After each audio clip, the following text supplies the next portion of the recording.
Welcome to the RV Park Mastery Podcast, where you will learn the correct way to identify, evaluate, negotiate, perform due diligence on, renegotiate, finance, turn around, and operate RV parks. And now, here is your host, the fifth largest owner of RV and mobile home parks in the U.S., Frank Rolfe. Is there any other industry that's been around for over a century and yet so few Americans know anything about it? This is Frank Rolfe.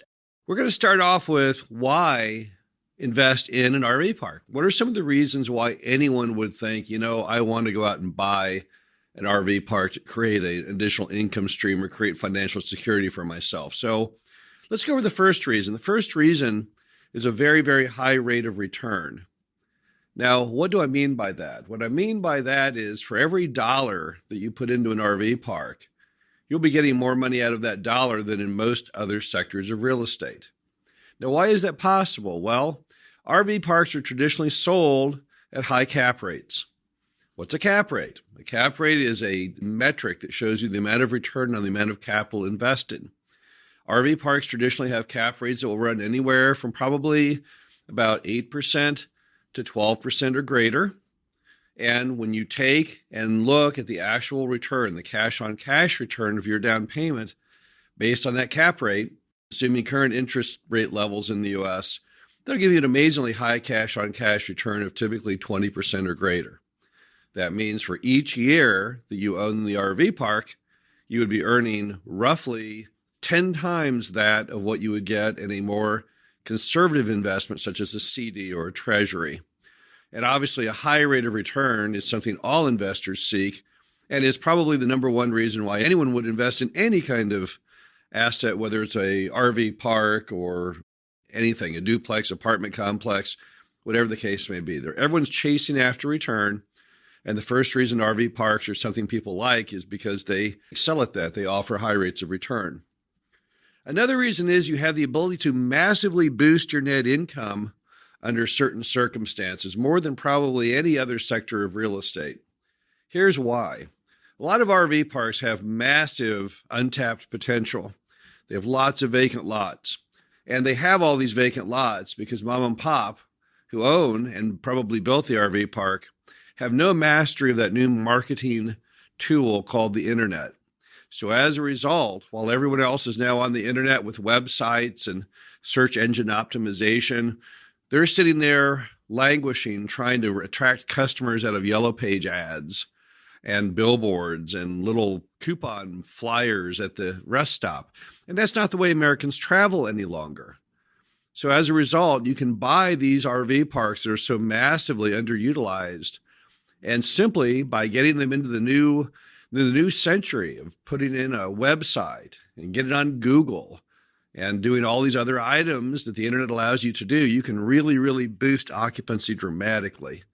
And you have no cost in that occupancy because once you already have the RV park and all the lots there, adding customers coming in, that doesn't cost you anything. So it's not uncommon if you find just the right opportunity to be able to buy an RV park and let's say boost the net income based on occupancy by 30% in 1 year. There have probably been cases out there, people have boosted it by 100% in 1 year.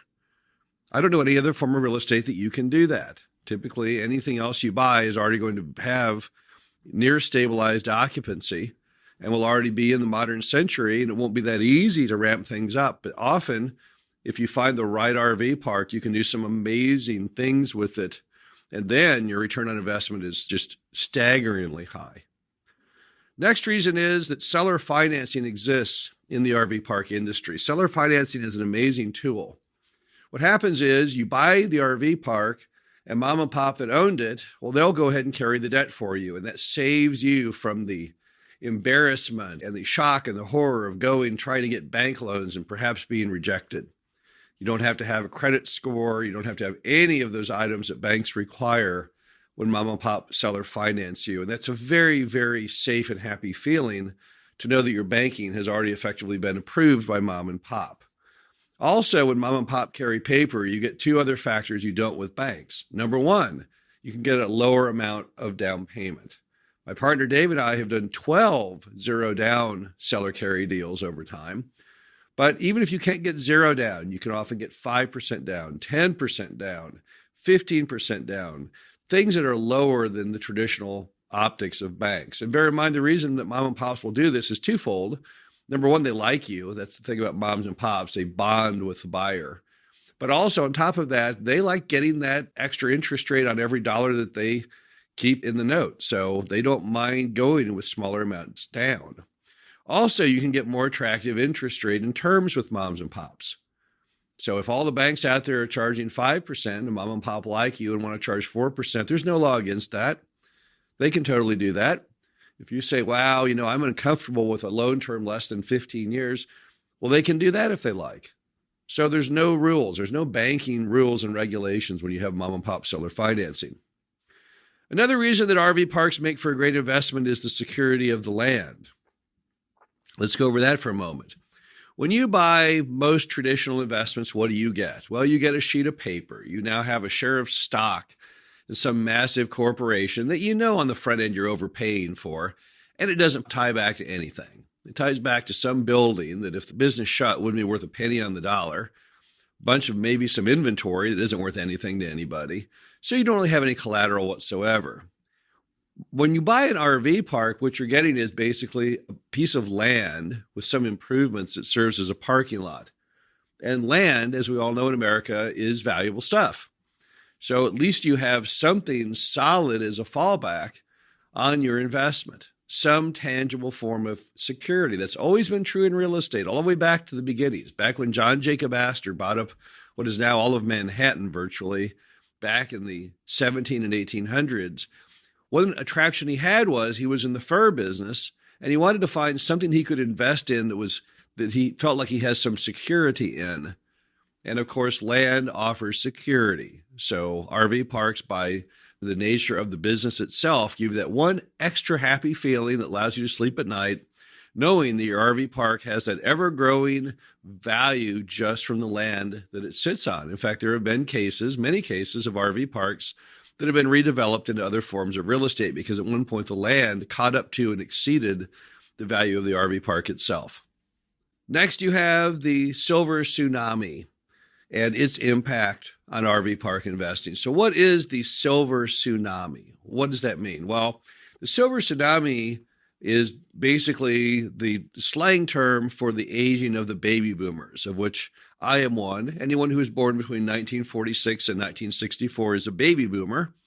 And the baby boomers are all getting old, and there's 10,000 per day retiring, many of which are buying RVs to travel America. That's a common thing that seniors like to do.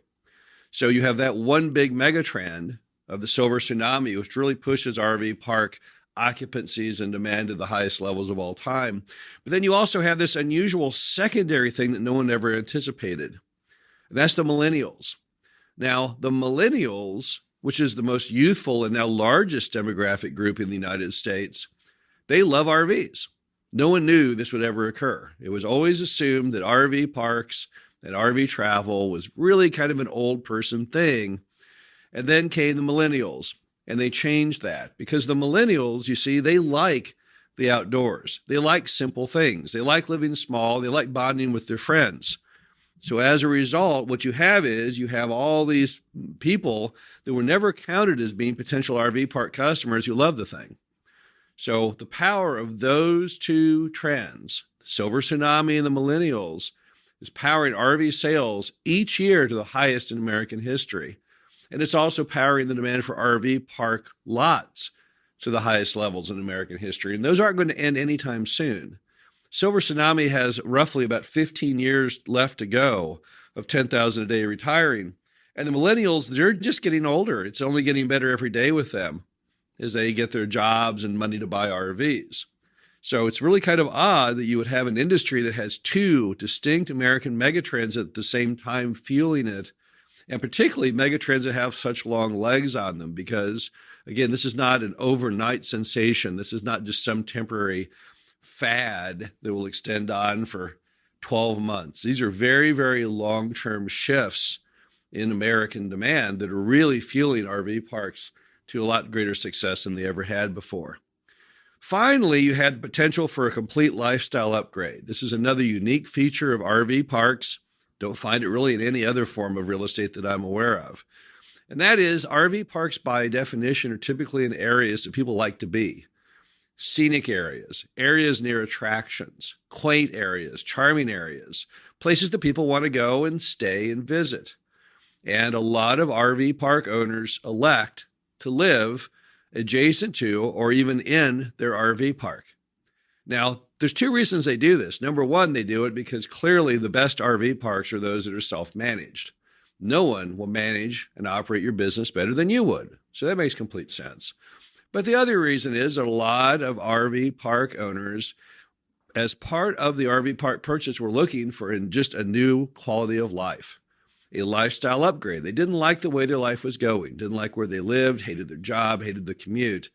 And this gives them the ability to have a whole new adventure, an adventure in some place that's fun and attractive and exciting.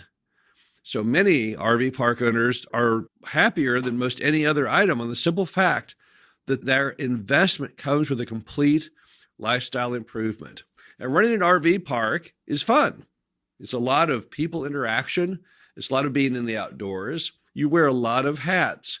A lot of people really, really enjoy it. As a result, they feel that RV park investment has changed their life for the better, because it's not only a source of financial security, but spiritual and lifestyle security and happiness as well. This is Frank Rolfe with the RV Park Mastery podcast series. Hope you enjoyed this, our first segment, and we'll be back again soon. Thank you for listening to the RV Park Mastery podcast. Be sure to visit us at www.rvparkmastery.com, where you can learn the correct way to identify, evaluate, negotiate, perform due diligence on, renegotiate, finance, turn around, and operate in RV parks.